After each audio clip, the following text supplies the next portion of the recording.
Hi, this is Scott Van Camp, editor of PR News, and we're at the PR News PR Measurement Conference at the National Press Club in Washington, D.C. And with me today is Tim Marklein of Weber Shandwick. Tim, in your presentation today, you mentioned the so what factor. Can you explain a little bit about what the so what factor is and what do you do about the so what factor?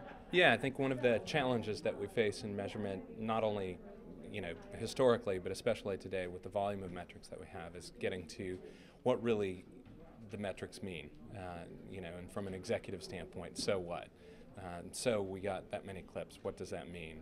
So we got that many tweets, what does that mean? And so I think the challenge for any PR professional, any measurement professional these days is to get at so what and ask a few levels deeper than just the surface level inventory data kind of answers.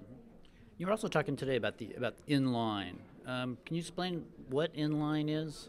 Yeah, I think what we're seeing is a merging or a melding of different media types, different channels. Over the past several years, obviously digital and social have become more important, and I think historically we've always looked at the distinction between earned media and paid media. So now what we're starting to see clients really need to do is figure out how to blend those different metrics and try to make sense of those different metrics, and the only way to do that is to really take an inline approach to look at the impacts that things are having across channels, the impacts of different metrics on the business, and being able to tie those metrics together in some sort of meaningful way. So it tends to include a combination of earned media, paid media, shared media, and owned media, and the metrics for each of those different types of channels and bringing them together in some way that makes sense.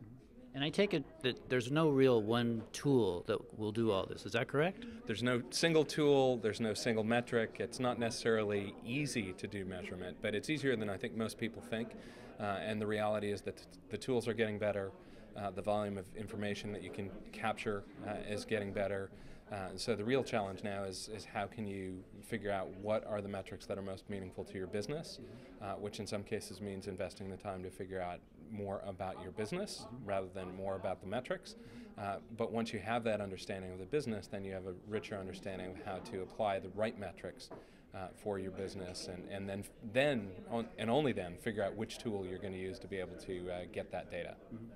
So what would that one quick piece of advice be for someone who is just sort of starting out their measurement program? What would you say? Yeah, I think the first place to start is understanding what the business objective or the outcome is. So start there, invest in figuring out what that is, and everything else becomes a lot easier once you have that clarity of objective.